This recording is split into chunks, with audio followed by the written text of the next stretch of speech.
So a little more content on the 143 drift chassis. This is my R34 version that I painted blue. But take a look at this. I've got the diffuser unscrewed off. Look at how this almost like acts like a suspension. The reason that is because I've got some wires in here and they're putting tension on the chassis. So what I inadvertently found out is when I put this on, and forgive me for the terrible footage, I'm trying to hold the camera with one hand between my legs. All right, so this is tightened down all the way. Doesn't move in the back. Front, we got suspension. But because there's some tension on the chassis pushing it down from the wires, if I loosen this like a few turns, so it's a little bit loose, see that? You basically have a little bit of suspension. So what that tells me is that you could potentially, here's my idea for a cheap way to get a little bit of suspension action on the back of this car. What you could do is Dremel this down a little further, about like 3 or 4 millimeters. Put in some sort of substance here that's a little bit squishy, so that when this that sits here, hold on, I can't get this thing in. All right, where that sits there, it would normally sit like lower or deeper in, but you got some sort of squishy material to kind of make it, kind of give it some travel. And then this would almost be like a droop. This would just prevent it from coming back too much, but you've got a little wiggle room inside to have a little bit of suspension. I'm gonna try it with the Porsche. This was sheer dumb luck because I got some wires in there kind of creating some tension. Here it is, nice and stiff. Here, I'm gonna lower this so you can see it. Nice and stiff, no movement. Front has movement, rear no movement. And so now, sorry, I'm trying to like literally hold the tripod between my legs and do this. So now I'm gonna loosen this a few times. 1, 2, 3. So it's got a little bit of play. So now we got a little bit of suspension. Look at that. And that should smooth it out when it hits some bumps, and it feels a little soft. So you could probably play around with the material back there and the whole chassis would move a little bit. Isn't that cool?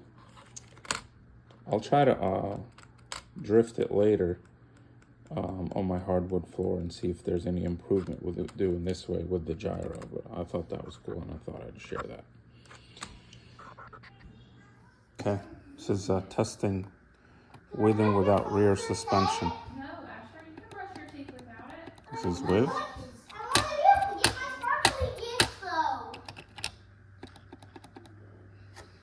Okay, this is without suspension. Just tighten this down. So now it's fully bolted in. Doesn't move. The reason there's movement and it acts like a suspension, I'm gonna back this up 2 turns so it creates a little bit of movement here. Let's tighten it just a little bit. So there's just enough movement here. There are wires in here for the gyro that are pushing down. They're pushing down on the board, so you can put like a piece of sponge in there.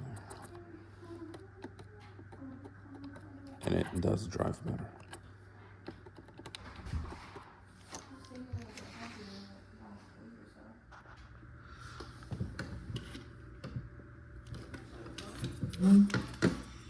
Side by side. This has no gyro. This has gyro.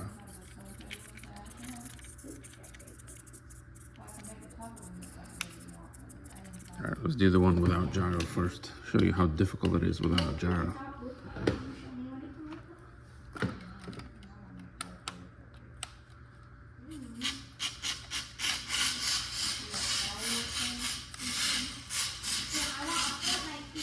It likes to over-rotate.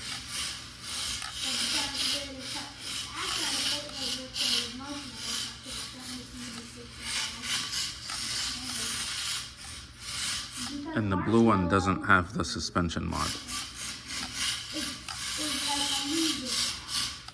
You can't even keep it in the lanes. This is kind of futile.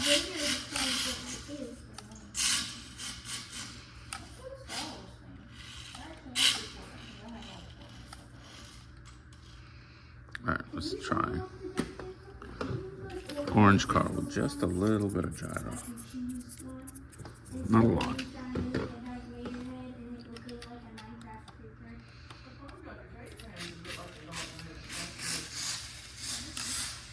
The gyro is fighting the car to turn a little bit, but you can overcome that with throttle.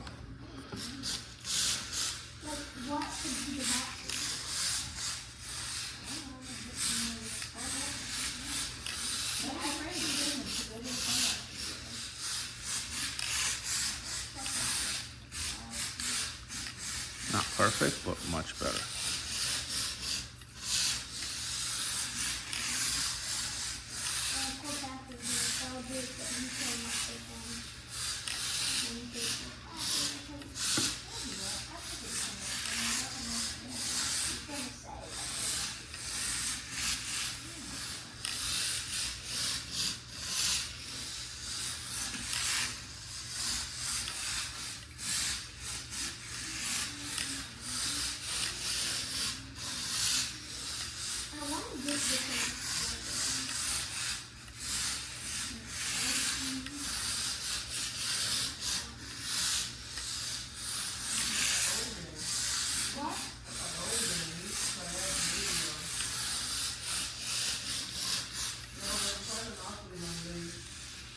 Absolutely sick. And then that little suspension mod that I showed you guys earlier.